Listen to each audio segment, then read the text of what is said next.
My younger brother slept with our older brother's fiancée, thought he won and tore our family apart. But what happened next left all completely stunned. I, a 28-year-old male, grew up in a small town outside Detroit where everyone knows everyone's business. You know the type. Friday night football games are basically a town holiday, and you can't buy groceries without running into at least 3 people who've known you since you were in diapers. We weren't rich growing up, but we definitely weren't struggling either. Dad's been in construction forever, started as a worker and eventually got his own crew. Mom's that teacher everyone remembers from elementary school, the one who bakes cookies for her class and actually cares about her students. They busted their butts to give us a good life, and they did a pretty decent job. There are 4 of us kids, and I swear our family dynamics could be a sitcom if it wasn't for all the drama that went down. First, there's Marcus, a 31-year-old male, the golden child who actually deserved the title. The dude's always been annoyingly perfect, valedictorian, football team captain, the whole package. But here's the thing, he wasn't a jerk about it. He actually helped me with my homework and taught me how to drive without being condescending. After college, he started his own construction company with some help from Dad's connections, and by 25, he was making more money than our parents combined. Then there's me, a 28-year-old male, the middle child stereotype come to life. I work in IT, make decent money, nothing spectacular. I'm the guy everyone comes to with their problems because I'm good at listening. Translation: I can keep my mouth shut about secrets. I game too much, probably drink more energy drinks than I should, and I'm still trying to figure out what I want to do with my life beyond fixing other people's computer problems. Sarah, a 26-year-old female, is next. She's the peacekeeper of the family, works as a nurse, always trying to fix everything and everyone. She got that whole nurturing thing from Mom, I guess. She's the one who organizes all the family events and remembers everyone's birthdays. The kind of sister who shows up at your place with soup when you're sick, even if you didn't tell her you weren't feeling well. And then there's Jack, a 24-year-old male. Oh boy, Jack, the baby of the family who never really grew up. Mom and Dad spoiled him rotten, not going to lie. We all did. When he was born, I was already 4. Remember thinking I finally had a little brother to boss around. Sarah was too feisty. He was this cute kid who could get away with murder just by smiling. Looking back, maybe that's where the problem started. Our house was always the spot where everyone hung out after school. Mom's chocolate chip cookies were legendary in the neighborhood. Seriously, she should have opened a bakery. Dad built this awesome deck in the backyard with a fire pit, where we'd all sit around telling stories. Every weekend was like a mini party, friends coming and going, barbecues that lasted all day, that kind of thing.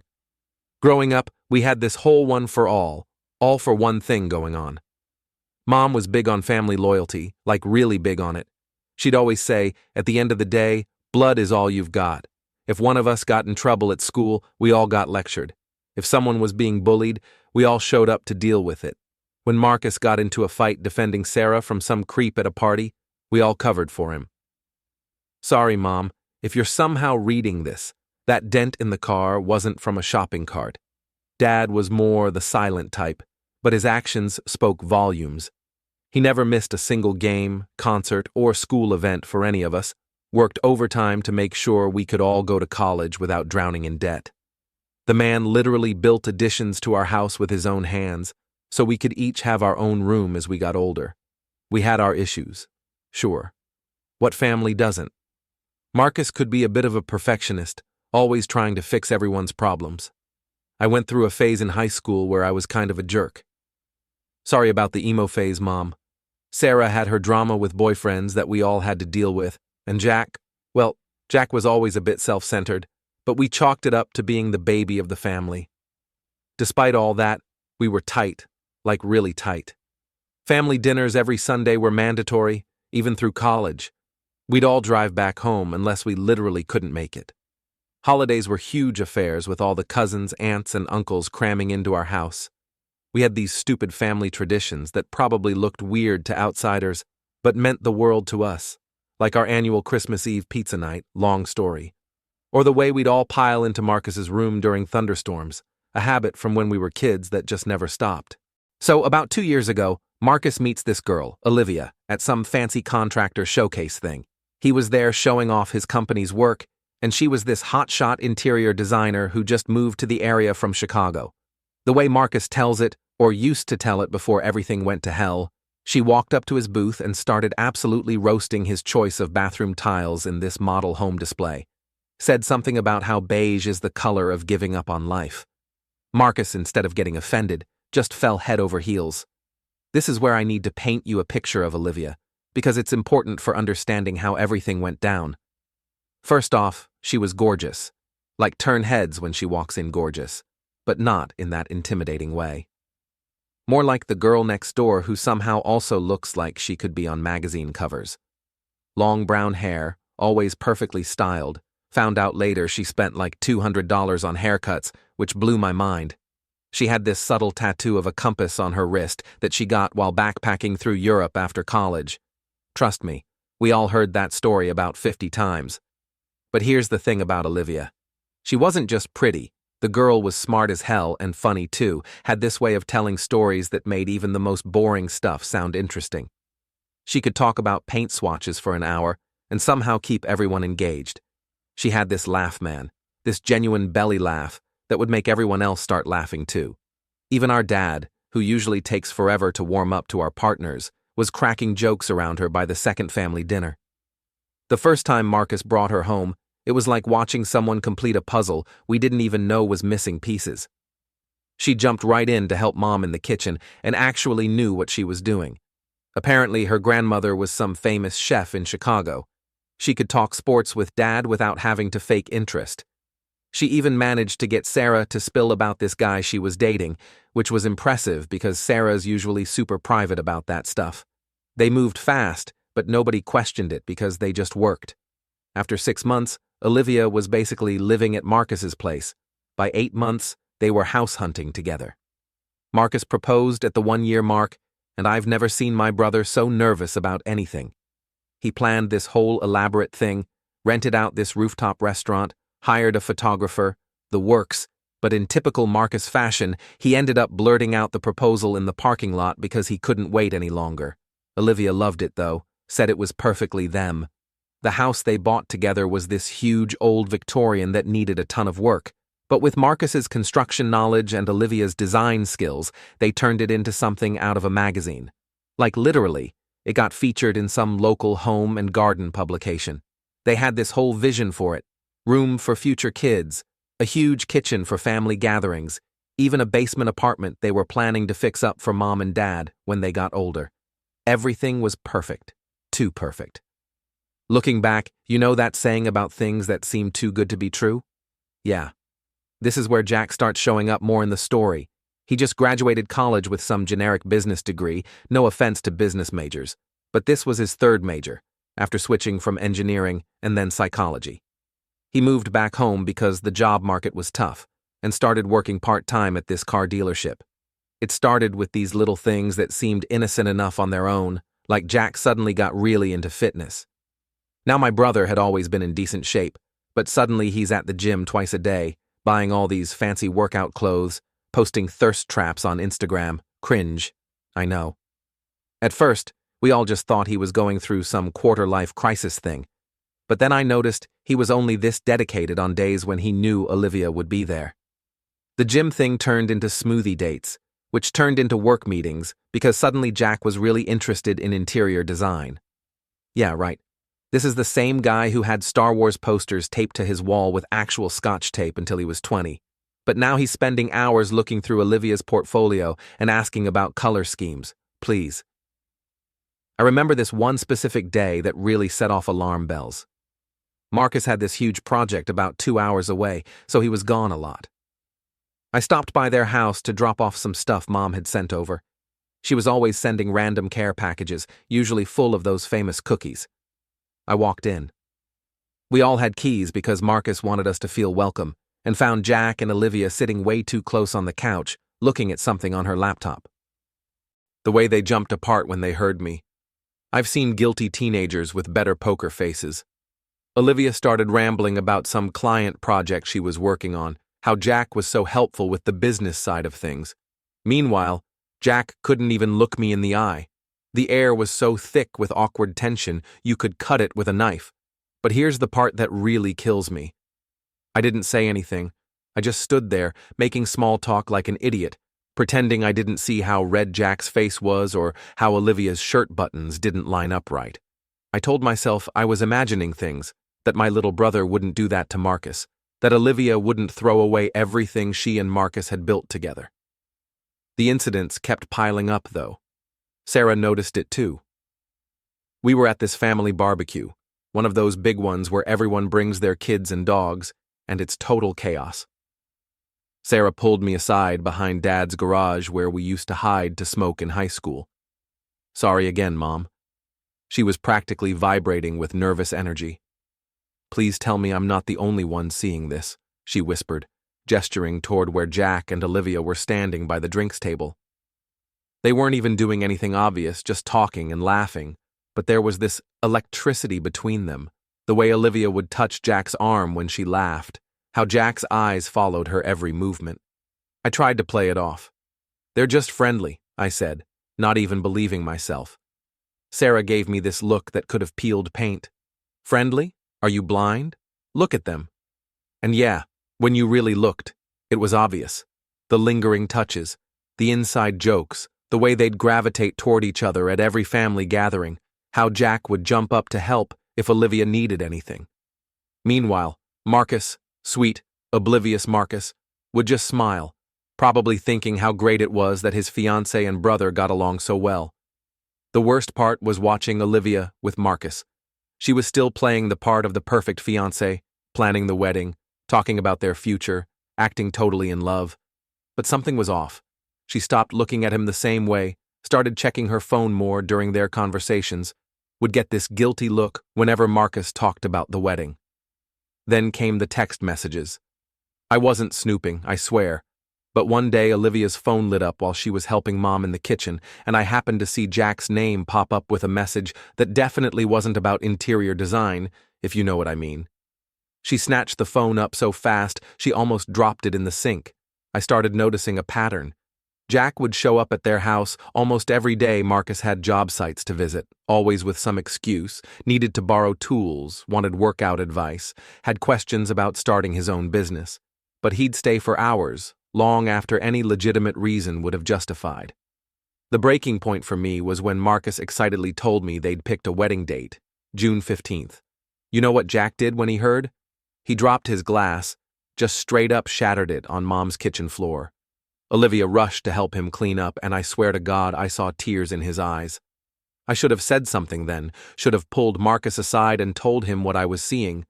But how do you tell your brother that his fiancée and your little brother are obviously falling for each other? How do you blow up your entire family with just a few words? So I kept quiet. We all did, Sarah, me, even Mom, who I know noticed something was up because she started inviting Marcus over without Olivia more often, saying things like, let's have some mom and son time. But none of us wanted to be the one to strike the match that would burn everything down. Turns out, we didn't have to. They did that all by themselves. I'll never forget that Friday night. It's burned into my memory like a bad tattoo. September 13th. Yeah, Friday the 13th, because apparently the universe has a sick sense of humor. Marcus was supposed to be overseeing this huge project 2 hours away, some luxury apartment complex that was behind schedule. He'd been pulling 14-hour days trying to get it back on track. That night, he decided to surprise Olivia by coming home early. He'd stopped to get her favorite takeout from this little Thai place they loved. He was going to surprise her because they hadn't had a proper date night in weeks. I still get sick thinking about it. I was at home, playing Xbox, when my phone started blowing up. First a text from Sarah, something's wrong, Marcus isn't answering. Then one from Mom, have you heard from your brother? Finally, at 11:47 p.m., Marcus called. You know that moment in movies where someone gets bad news and they show the phone dropping in slow motion? That's exactly what happened, his voice. I've never heard anything like it. Hollow, empty, like someone had reached in and scooped out his soul. They're in our bed, that's all he said at first. Just 4 words that changed everything. I was already grabbing my keys before he finished speaking. The drive to his house was a blur. I'm pretty sure I broke every traffic law in existence. When I pulled up, Marcus's truck was in the driveway, engine still running, that Thai food sitting on the passenger seat getting cold. He was just sitting there, still in his work clothes, covered in construction dust, staring straight ahead like he was watching a movie only he could see. When I tapped on his window, he turned to look at me with these eyes that, Jesus, I'll never forget that look. The scene inside was like something out of a bad drama, clothes scattered everywhere, and I mean everywhere. Jack's fancy gym shirt was hanging off the banister, Olivia's dress crumpled on the stairs, their shoes jumbled together by the front door like some sick parody of domestic life. I could hear Olivia crying upstairs, that ugly kind of crying where you can't catch your breath. Jack was stumbling around their bedroom, Marcus's bedroom, trying to get his pants on and looking like he was about to throw up. The sheets were a mess, pillows everywhere, and there was an empty wine bottle knocked over on the nightstand. They'd been drinking the expensive stuff Marcus had been saving for their wedding. Olivia kept trying to explain, like there's any explanation for your fiancé's brother in the bed you share. She was wearing Marcus's old college t-shirt, the one she always slept in, and somehow that detail made everything even worse. Jack just stood there, shirtless, with this deer-in-headlights look that made me want to punch him in his stupid face. But Marcus was terrifyingly calm.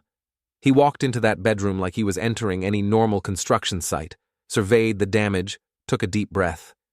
Then he looked at Jack, his baby brother, the kid he'd taught to ride a bike, helped with homework, bailed out of trouble countless times, and said in this voice I'd never heard before, "Get out before I do something we'll both regret." Jack tried to speak, started some nonsense about being in love, about how it just happened, multiple times apparently, over months. I don't know what pissed me off more, the words coming out of his mouth, or the fact that he actually thought he had any right to speak at all. I grabbed Jack by the arm and practically dragged him out, not for his sake, for Marcus's, because I knew if Jack stayed one more second, Marcus would kill him.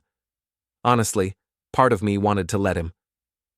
Olivia followed us down the stairs, crying and trying to grab at Marcus's arm. "Please, let me explain. It's not what you think, because what else could it be when you're naked in bed with your fiancé's brother, right?" Marcus just stood there, still eerily calm, and said, "You have an hour to get your stuff and get out. Anything left behind gets burned." He wasn't joking. The next day, he had a bonfire in the backyard. Watching their engagement photos curl and blacken in the flames was oddly satisfying. I stayed with Marcus that night. We didn't talk much, just sat in his truck for hours, engine off now, staring at the house he'd bought for their future. Around 3 a.m., he finally spoke again. I was going to name our first son after Dad. That's when he finally broke, just shattered. I held my big brother while he cried for the first time since we were kids. What else could I do? Sarah showed up around dawn with coffee and donuts. Mom kept calling, but we ignored it. We all knew she'd try to fix things, try to find some way to keep the family together. But some things can't be fixed. Some betrayals cut government. The initial bomb had gone off, but the aftershocks were just beginning. The morning after the discovery, yeah, it deserves capitals. Mom showed up at Marcus's house like a tornado in mom jeans. She'd been blowing up all our phones all night, but we'd been ignoring her because we knew exactly how this would play out. See, our mom has this thing about family, like an almost pathological need to fix everything and keep us all together. It's usually sweet, but this time it was like watching someone try to put a Band-Aid on a gunshot wound. "These things happen," she said, standing in Marcus's kitchen like she was discussing a spilled glass of milk and not the complete destruction of her son's life. "We can work through this as a family." Marcus just stared at her, coffee cup frozen halfway to his mouth, like he couldn't believe what he was hearing. Sarah, who'd stayed over too, actually laughed, this harsh, bitter sound that made Mom flinch. But Mom wasn't done. She started going on about how Jack and Olivia didn't mean to fall in love and sometimes the heart wants what it wants. Yeah, she actually said that like we were in some Hallmark movie. That's when Marcus finally lost it. Not in a loud way, almost worse. He just got up, walked to his room, and started packing a bag. Didn't say a word. Here's where it gets even messier. 2 days later, Jack and Olivia moved in together. Not to some apartment across town, not to another city. No, they got a place 3 blocks from Marcus's house. 3 blocks in our small town.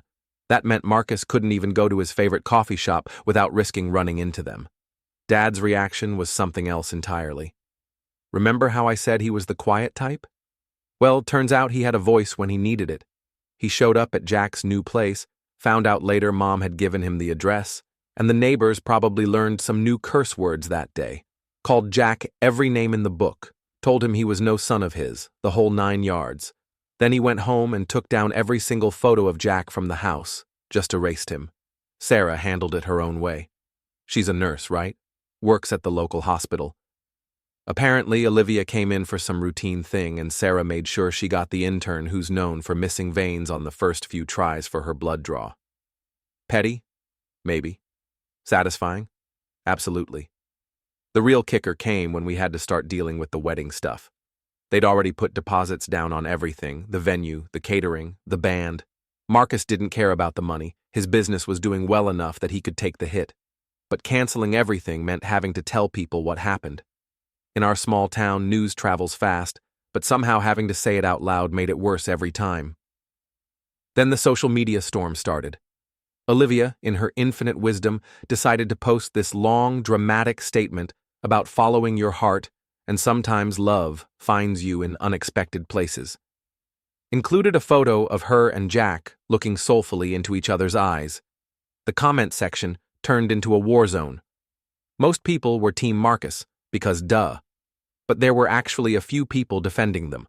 Like, what kind of person sees man steals brother's fiancée and thinks, yes, this is romantic? Mom kept trying to play peacekeeper. She'd invite Jack and Olivia over for dinner, then act surprised when Marcus, Sarah, and I wouldn't come. She started this exhausting rotation of visiting each of us separately, probably thinking she could slowly wear us down. He's still your brother, she'd say to Marcus. She made a mistake, but she's not a bad person, she'd tell Sarah. I got treated to endless variations of family is everything and we need to forgive. Christmas was a nightmare. Mom tried to organize this big family dinner, thinking she could force us all to play nice. Dad put his foot down for once, said if Jack showed up, he wouldn't. Marcus spent the holiday at his best friend's place in Chicago. Sarah and I did a sad little celebration at my apartment, ordered Chinese food, and got drunk watching Die Hard. Not very festive, but it felt appropriate. Remember how I said some things can't be fixed? Well, Jack and Olivia seemed determined to prove that wrong in the most spectacularly awful way possible. 6 months after destroying our family, they decided to get married. Not just married, they planned almost the exact same wedding Olivia had been planning with Marcus. I wish I was exaggerating. Same venue, that beautiful vineyard Marcus had booked, same color scheme, that sage green and gold combination Olivia had spent months perfecting with our mom, even the same florist. The only difference? They moved the date up to April instead of June, probably because Olivia didn't want to look too pregnant in her dress. Oh yeah, forgot to mention that part. They announced their engagement and pregnancy at the same time. Real classy. The invitations arrived on a Tuesday. I remember because I was working from home and heard Marcus's truck screech to a halt outside my apartment. He burst in without knocking, holding this cream-colored envelope like it was a live snake. Inside was this tastefully designed invitation, because of course Olivia's aesthetic taste was still impeccable, even if her moral compass was completely shot. It read, "Join us in celebrating the union of Jack last name and Olivia last name. The absolute audacity of it. They'd invited everyone, me, Marcus, Sarah, Mom, Dad, all our extended family, their mutual friends, even included a little handwritten note about how family means everything to us and how they hoped we could all move forward together. Sarah actually threw up when she got hers, not morning sickness, pure rage. Mom, predictably, saw this as her big chance for family reconciliation. She started this whole campaign about how attending the wedding would show maturity and set a good example of forgiveness. Dad shut that down real quick. His exact words were, "The only way I'm going to that wedding is if I'm there to object." Pretty sure he wasn't joking. But here's where it gets even more twisted. They didn't just copy the wedding plans. They tried to recreate the whole relationship narrative. Suddenly their social media was full of these staged photos. recreating all these special moments that Olivia had originally shared with Marcus. Same spots, similar poses, even the same captions sometimes. It was like watching someone make a cheap knockoff of a movie you love. The weeks leading up to their wedding were like watching a slow-motion train wreck. Jack kept trying to reach out to us, sending these long, rambling texts about how everything happens for a reason and how sometimes you have to hurt people to follow your truth. Yeah, he actually said that. Guess those philosophy classes in college really paid off. Olivia even had the nerve to ask Sarah to be a bridesmaid again, saying something about how sisters should stick together. Sarah's response isn't printable on Reddit. Mom went to the wedding. Of course she did. Got all dressed up, brought a gift, the whole 9 yards. She took pictures with the happy couple, posted them on Facebook with some caption about love conquering all. Marcus saw them while we were having our alternative celebration, aka getting drunk at my place and planning elaborate revenge fantasies we'd never actually carry out. He just looked at the photos, laughed this horrible, empty laugh and said, "At least Dad kept his word." Because Dad spent the day of the wedding teaching Marcus's godson how to fish, sent Jack a single text, "I hope it was worth it," then blocked his number. They say karma takes her time, but when she finally shows up, she makes it count. Well, Reddit, this is where everything comes full circle in the most beautifully ironic way possible. Remember how Jack and Olivia's whole relationship started with betrayal? Guess how it ended.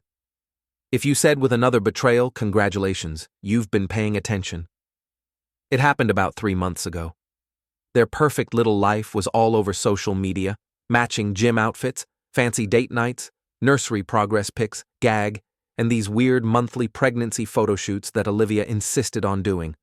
Everything looked Instagram perfect on the surface. The golden couple who followed their hearts and found true love despite all the haters, aka their own family who they betrayed. Then, one day, Mom calls me at work. I almost didn't answer because lately, every call from her had been some variation of, "Can't we all just move past this?" But something in my gut said, "Pick up." As soon as I heard her voice, I knew something big had happened. She was doing that thing where she tries to sound casual but can't quite pull it off. "Have you talked to your brother lately?" she asked. And for the first time in forever, she wasn't talking about trying to fix things with Jack. Turns out, Olivia had been having an affair. Not just any affair, she was sleeping with Jack's best friend from high school, Tom. You know, the same Tom who was Jack's best man at the wedding. The same Tom who gave this emotional speech about loyalty and friendship at their reception. The same Tom who'd been helping Olivia with her prenatal yoga practice for the past few months. But wait, it gets better. They didn't just get caught, they got caught in spectacular fashion. Tom's wife, yeah, he was married too, found their text messages and decided the best revenge was to screenshot everything and post it all on Facebook. We're talking months of messages, secret photos, explicit details about their meetups. Tom's wife tagged everyone they knew, and I mean everyone. Their families, their friends, their CO workers. It was like watching a nuclear bomb go off in slow motion. The messages were enlightening. Turns out, Olivia and Tom had been hooking up since before the wedding. Their special connection started right around the time she was posting those perfect honeymoon photos with Jack. The real kicker? Some of their meetups happened in Jack and Olivia's bed. The same thing they'd done to Marcus. Like I said, karma has a sense of humor. Want to know the best part? I was actually with Marcus when we found out. We were at this new brewery he's helping renovate, going over some plans, when our phone started blowing up with notifications. Marcus read through the post, looked at all the screenshots, and just started laughing. Not a bitter laugh, not an angry laugh. Genuine tears in his eyes laughter. Guess the heart wants what it wants, he managed to say between wheezes. Sarah, who's apparently been waiting for this moment, immediately reshared the post with the caption, "Karma takes reservations." Cold? Maybe. Satisfying? Absolutely. Jack's reaction was everything you'd expect. He moved out that same day, leaving Olivia crying in their perfect house with its perfect nursery. He tried calling all of us. Me, Marcus, Sarah, even Dad. Left these rambling voicemails about how now he understands what he did to Marcus and how sorry he is. Too little too late, buddy. Mom, predictably, is beside herself. She keeps saying things like, "Haven't we all suffered enough? And now is the time to come together as a family." Dad's response? Sounds like a them problem. Marcus didn't even bother responding to her messages. The real cherry on top, Olivia tried to blame it all on pregnancy hormones, made this whole tearful Instagram post about temporary insanity and how she never meant to hurt anyone. The comment section was a masterpiece of people calling out her nonsense. Apparently, some folks remembered her similar posts about following her heart when she left Marcus for Jack. As for Jack, last I heard, he's living in Mom's basement again. Olivia is still in their house, posting vague inspirational quotes about weathering storms and finding strength in difficult times. Tom's marriage is obviously over, and he moved to his parents' place in Ohio. The karma trifecta is complete. Marcus, meanwhile, is actually doing great. He met this amazing woman through work, an architect who helps with his projects. They've been dating for a few months now, taking things slow. She knows the whole story and actually suggested we all go to therapy together to work through the family trauma. She's basically the anti-Olivia in every way. So that's where we are now. Jack's got a taste of his own medicine. Olivia's learning that karma doesn't play favorites, and the rest of us are finally moving on. Mom's still trying to fix everything, but even she's starting to realize some things can't be fixed. Sometimes the best revenge is just sitting back and letting people face the consequences of their own actions.